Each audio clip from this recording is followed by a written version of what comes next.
ന്യൂനപക്ഷ പദവിയുള്ള സ്കൂളുകൾക്ക് കേടെറ്റ് നിർബന്ധമല്ലെന്ന സർക്കാർ ഉത്തരവിനെതിരെ വ്യാപകമായ പ്രതിഷേധം. ഗുണമേന്മയുള്ള വിദ്യാഭ്യാസം മതത്തിന്റെ പേരിൽ ഒഴിവാക്കുന്നത് ശരിയല്ല എന്നാണ് വിമർശനം.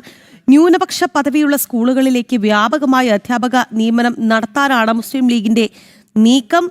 കേടെറ്റ് ഇല്ലാത്തതിന്റെ പേരിൽ രാജ്യത്തെ ലക്ഷക്കണക്കിന് അധ്യാപകരുടെ ഭാവി തന്നെ തുലാസിൽ നിൽക്കുമ്പോഴാണ് ന്യൂനപക്ഷ പദവിയുടെ മറവിൽ മുസ്ലിം ലീഗിന്റെ ഇരട്ടത്താപ്പ്. എന്തായാലും ഇപ്പോൾ ലീഗിന്റെ കയ്യിലാണ് നമ്മുടെ വിദ്യാഭ്യാസം ഇരിക്കുന്നത്. അതുകൊണ്ട് തന്നെ അവരുടെ തോന്നിയവാസമാണ് എന്നുള്ളത് കൂടി നമ്മൾ പറയേണ്ടി വരും. മാത്രം അഴിമതി അവിടെ നടക്കുന്നു, അത്രമാത്രം നിലപാടുകൾ.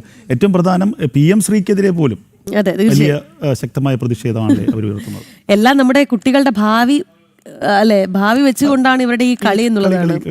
നമുക്ക് വിഷ്ണുവിനോട് ചോദിക്കാം വളരെ സംശയങ്ങൾ. വിഷ്ണു, അതായത് ഈ പറഞ്ഞതുപോലെ പൊതുവിദ്യാഭ്യാസ വകുപ്പ് തന്നെ ഇപ്പോൾ ലീഗിന്റെ കയ്യിലാണ്. അപ്പോൾ അവർ നടത്തുന്ന ഈ ഒരു രാഷ്ട്രീയ കളി, മതം മുന്നിൽ വെച്ചുകൊണ്ടുള്ള രാഷ്ട്രീയ കളി, അത് എത്രത്തോളം ഭയാനകമാണ് എന്നുള്ളതാണ്. പറയൂ, എന്താണ് സംഭവിക്കുന്നത്?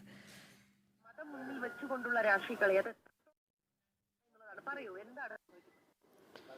വിദ്യാർത്ഥികളുടെയും അധ്യാപകരുടെയൊക്കെ ഭാവി തറക്കുന്ന ഒരു ഉത്തരവാണ് പൊതുവിദ്യാഭ്യാസ വകുപ്പിൻ്റെ ഭാഗത്ത് നിന്ന് ഉണ്ടായിരിക്കുന്നത്. സംസ്ഥാനത്തെ ന്യൂനപക്ഷ വിഭാഗത്തിലുള്ള എയ്ഡഡ് അൺഎയ്ഡഡ് സ്കൂളുകൾക്ക് കേറ്റ് നിർബന്ധമല്ല എന്ന ഉത്തരവാണ് കഴിഞ്ഞ ദിവസം പൊതുവിദ്യാഭ്യാസ വകുപ്പ് ഇറക്കിയിരിക്കുന്നത്. 2014 സുപ്രീം കോടതി വിധിയുടെ അടിസ്ഥാനത്തിലാണ് പൊതുവിദ്യാഭ്യാസ വകുപ്പ് ഇങ്ങനെ ഒരു ഉത്തരവ് പുറപ്പെടുവിച്ചിരിക്കുന്നത്. എങ്കിലും 2025 വീണ്ടും ആ വിധി പുനഃപരിശോധിക്കുകയും അത് ഇപ്പോൾ 5 അംഗ ബെഞ്ചിൻ്റെ പരിഗണനയിലാണ്. ആ സാഹചര്യത്തിൽ ഇങ്ങനെ ഒരു വിധി പുറപ്പെടുവിക്കുന്നത് ശരിയല്ല. പക്ഷേ ഒരു പ്രത്യേക പരിഗണന വെച്ച് ന്യൂനപക്ഷ വിഭാഗത്തിലുള്ള സ്കൂളുകൾക്ക് മാത്രം ഇതുപോലൊരു പരിഗണന നൽകുന്നത് വലിയ തരത്തിൽ അധ്യാപകരുടെയും വിദ്യാർത്ഥികളുടെയൊക്കെ ഭാവിക്ക് വലിയ ദോഷം തന്നെ ചെയ്യുന്ന ഒരു സാഹചര്യമുണ്ട്. പ്രത്യേകിച്ചും ഒരു 5 അംഗ ബെഞ്ചിൻ്റെ പരിഗണനയിൽ ഇരിക്കുന്ന ഒരു നടപടിയാണ്. ഇതുമായി ബന്ധപ്പെട്ടുള്ള വിധി വന്നതിന് ശേഷമേ ഒരു വിദ്യാഭ്യാസ വകുപ്പിനോ അല്ലെങ്കിൽ ഒരു സർക്കാർ സംവിധാനത്തിനോ ഇതിനൊരു ഉത്തരവ് പുറപ്പെടുവിക്കാൻ പറ്റുകയുള്ളൂ. പക്ഷേ അതെല്ലാം മറികടന്നുകൊണ്ടാണ് ഇപ്പോൾ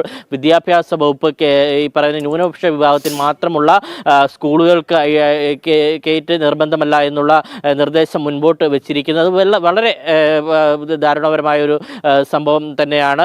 ബാക്കിയുള്ള സ്കൂളുകളെയൊക്കെ ബാധിക്കുന്ന, അല്ലെങ്കിൽ ബാക്കിയുള്ള അധ്യാപകരുടെ നിയമനവും അവരുടെ ട്രാൻസ്ഫർ അതുപോലെയുള്ള സ്ഥാനക്കയറ്റം ഉൾപ്പെടെയുള്ള കാര്യങ്ങളെ ബാധിക്കുന്ന വലിയൊരു കാര്യം തന്നെയാണ് പൊതുവിദ്യാഭ്യാസ വകുപ്പിൻ്റെ ഈ ഉത്തരവ് കാരണം ഉണ്ടായിരിക്കുന്നത്. ഏതായാലും ഇപ്പോൾ ന്യൂനപക്ഷ വിഭാഗത്തെ മാത്രം മാറ്റി നിർത്തിക്കൊണ്ട് ബാക്കിയുള്ള വിഭാഗങ്ങളുടെ ഭാഗത്തു നിന്നുള്ള സ്കൂളുകൾക്കൊക്കെ ഈ പറയുന്ന നടപടി ബാധകമാണ്. ഈ ന്യൂനപക്ഷ വിഭാഗത്തിലുള്ള സ്കൂളുകൾക്ക് ഇത് ബാധകമല്ല എന്ന് പറയുന്ന ഒരു ഇരട്ടത്താപ്പാണ് നമുക്ക് കാണാൻ സാധിക്കുന്നത്.